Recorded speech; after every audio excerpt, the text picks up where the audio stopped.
합의금 한 푼 없이 합의가 된 적도 있었습니다. 반성문 탄원서는 제대로 쓰는 게 아니라면 차라리 쓰지 않는 것이 낫다고 말씀드릴 수 있고, 저는 검사 재직 시절에 반성문 탄원서 쓴 사람들만 악착같이 구속을 시켰던 시기도 있었습니다. 안녕하세요, 검사 출신 최용희 변호사입니다. 성범죄 사건은 법이 바뀐 지가 오래돼서 합의를 하더라도 모든 성범죄 사건은 처벌을 받는 것이 원칙입니다. 성범죄 사건으로 고소를 당한 분들은 합의를 해야 되는지, 얼마에 해야 되는지에 대해서 많이들 궁금해 하십니다. 그래서 오늘은 성범죄 사건에서 합의를 해야 되는 이유, 그리고 합의 금액은 얼마가 적정한지에 대해서 말씀드리겠습니다.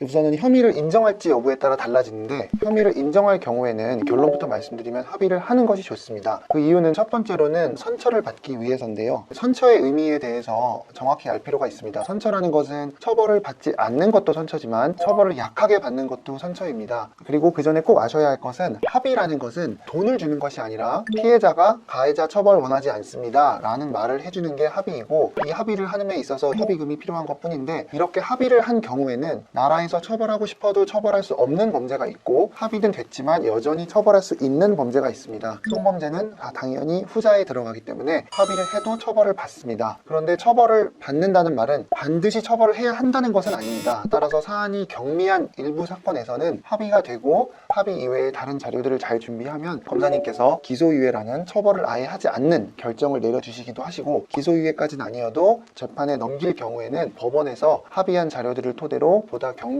가벼운 처벌을 하기도 하기 때문에 이런 선처를 위해서 합의가 필요합니다. 그리고 또 하나의 이유는, 이 형사사건에서 합의를 하면 민사 문제도 한 번에 해결을 할 수 있다는 장점이 있습니다. 보통 성범죄 피해자들은 자기가 입은 손해, 대부분 정신적 손해인데, 이거에 대한 배상을 받기 위해서 민사소송으로 손해배상 청구를 하게 됩니다. 민사소송은 한 번 진행되면 시간도 매우 오래 걸리고 또 그 과정에서 비용이 들기도 하거든요. 형사사건에서 합의를 하게 되면 이 민사 문제까지 한 번에 합의를 하기 때문에 시간적, 경제적으로도 많은 이점이 있습니다. 그래서 이런 두 가지 이유로 아무리 처벌을 받게 된다 하더라도 혐의를 인정한다면 피해자에게 진심으로 사죄를 하고 합의를 하는 것이 좋습니다. 반면 성범죄로 고소를 당했지만 나는 그런 행위를 한 적이 없다고 범행을 부인하는 경우가 있습니다. 이런 경우에는 당연히 합의하는 것을 첫 번째 옵션으로 생각할 수는 없습니다. 이 경우에는 이 부인하는 나의 주장이 설득력이 있는지 꼼꼼하게 따져서 열심히 싸워서 혐의가 없다는 결론을 받도록 해야 합니다. 그런데 안타깝게도 많은 경우 고소를 당한 분들은 일단 너무 두렵고 내 주장이 받아들여지지 않아서 처벌받으면 어떡하지? 그리고 사건이 진행되는 동안 소문나서 직장을 잃게 되기도 하고 명예가 실추되기도 하기 때문에, 그러느니 차라리 빨리 합의하고 사건을 소위 말해 덮어버리는 게 어떨까라는 유혹에 빠지게 됩니다. 그러나 그렇게 하기에는 성범죄는 너무나도 큰 불이익을 줍니다. 범죄이기 때문에 전과가 생기는 것은 물론이고, 성범죄라는 특성 때문에 신상정보가 국가 데이터베이스에 등록이 되고 공개, 고지되는 매우 큰 불이익을 받기 때문입니다. 그런데 안타깝게도 현실에서는 업무 처리의 또 편의를 위해서 빨리 합의를 하라고 제안을 하는 사람들도 주변에 있을 수 있습니다. 경우에 따라서는 억울하지만 인정하고 합의를 하는 게 더 나은 경우도 있습니다. 왜냐하면 이 억울하다는 주장을 끝까지 밀고 나갔을 때 그 주장이 받아들여지지 않는다면 이 사람은 반성하지 않는 괘씸한 사람이 될 수 있기 때문입니다. 그래서 이런 부분들은 사건 초기에 꼭 전문가와 상의하시기 바랍니다.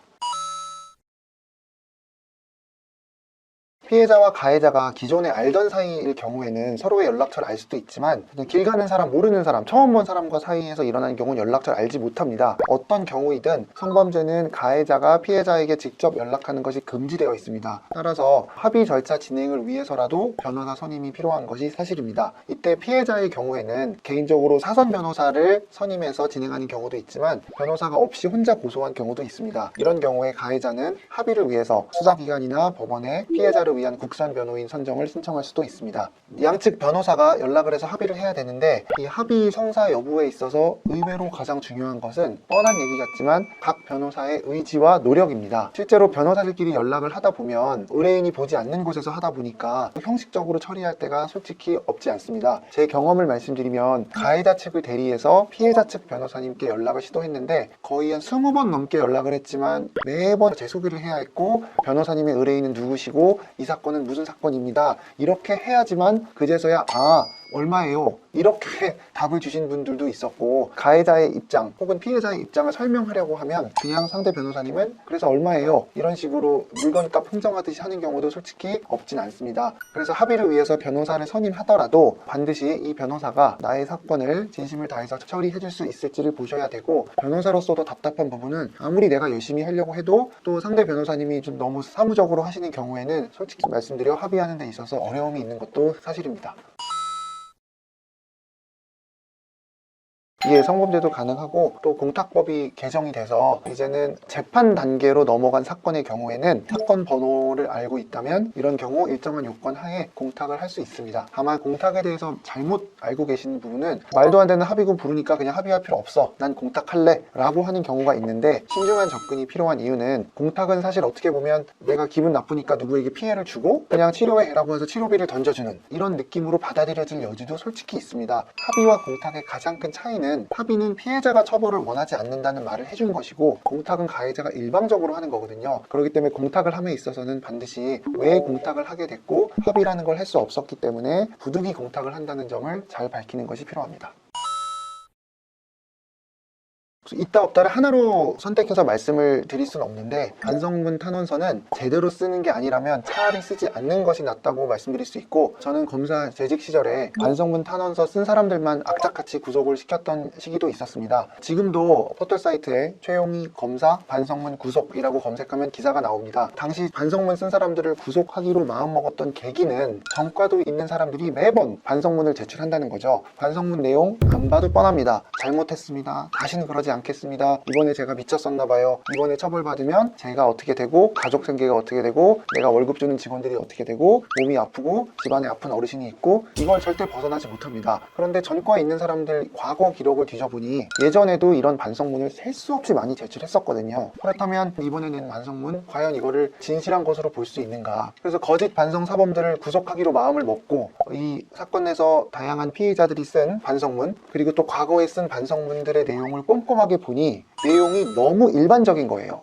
이 사건을 이름만 바꾸면 어떤 사건에도 제출해도 될 것 같은 일반적인 내용들로 구성이 되어 있어서 전수조사를 해보니 그 반성문은 해당 로펌, 변호사 사무실, 행정사, 법무사 이런 데서 대신 써준 게 들통이 났고, 그 로펌들에서 수행했던 다른 사건들을 보니 거기서도 똑같은 양식의 반성문을 제출한 게 적발이 됐습니다. 그리고 어떤 경우는 당사자 이름조차 바꾸지 않고 제출한 게 있어서 이것은 이 사람이 진심으로 반성해서 쓴 게 아니라는 것을 알게 되었고, 그렇다면 이것은 거짓 반성이고 국가를 농락한다 라는 판단이 들어서 거짓 반성 사범 적극 구속이 필요하다고 생각해서 구속을 하기로 결심을 했었습니다. 탄원서도 마찬가지입니다. 탄원서는 내 가족, 내 친구, 우리 아빠, 내 아내, 우리 직장 동료 착한 사람이니 한번 봐주세요 라고 제3자가 써주는 게 통상 탄원서인데, 내 지인이 내가 보지 않는 혼자 있는 곳에서 어떤 일을 하고 다니는지는 주변 사람이 감히 알 수 없습니다. 특히 술을 먹고 나서는 더욱더 그렇습니다. 이런 상황에서 제3자가 감히 선처해달라고 탄원서를 쓴다는 것은 자칫 잘못 보면 되게 무책임한 행동일 수도 있습니다. 그렇기 때문에 반성문 탄원서는 잘못 쓰느니 쓰지 않는 것이 낫고, 굳이 쓴다면 한 가지 조언을 드리고 싶은 것은 내가 어떤 잘못을 했는지를 좀 정확하게 쓰고 앞으로 어떤 행동을 통해서 다시는 그러지 않겠다는 것을 쓰는 것이 필요할 것 같습니다. 실제로 맡았던 사건 중에 가해자가 피해자의 옷 위로 신체를 더듬었던 사건이 있었는데, 이런 유사한 사건에서 어떤 경우는 500만 원의 합의가 되기도 하고 어떤 경우에는 2천만 원의 합의가 되기도 했습니다. 이 두 가지 모두 처음부터 500, 2천이었던 것은 아닙니다. 훨씬 더 높은 금액에서 시작이 됐으나 결국 조율 끝에 이렇게 된 거고, 또 놀랍게도 합의금 한 푼 없이 합의가 된 적도 있었습니다. 그래서 이 모든 것들은 결국 합의 과정에서 대리인끼리 어떻게 소통하느냐에 따라 결정이 되는 것 같습니다. 오늘은 성범죄 합의에 대해서 말씀을 드렸습니다. 다른 건 몰라도 꼭 두 가지는 기억하셨으면 좋겠습니다. 합의를 했다고 해서 반드시 선처가 보장된 것은 아닙니다. 선처라는 말에서 알 수 있듯 선처는 재량이지 의무가 아닙니다. 그러나 그럼에도 불구하고 처벌 수위를 최대한 낮추기 위해서는 가급적 합의를 하시기를 추천드립니다. 그리고 두 번째로는 합의만으로는 결코 선처를 받기 위해 모든 준비가 됐다고 볼 수 없다는 점입니다. 합의는 범죄를 저질러 놓고 뒷수습을 하는 것일 뿐, 이 사람이 다시는 그러지 않겠다, 재범 경험하지 않겠다는 걸 보여주는 것은 아니거든요. 그래서 이런 경우에 합의 이외에 준비해야 될 다양한 자료들이 있는데 이것들은 각자 처한 상황에 맞게 준비하는 것이 매우 필요하고 이 부분에서만큼은 변호사들마다 준비하는 방법이 정말 다양할 것 같습니다. 진심으로 당신의 이야기를 들어주는 변호사를 만나셨으면 좋겠습니다. 이상 최용희 변호사였습니다. 감사합니다.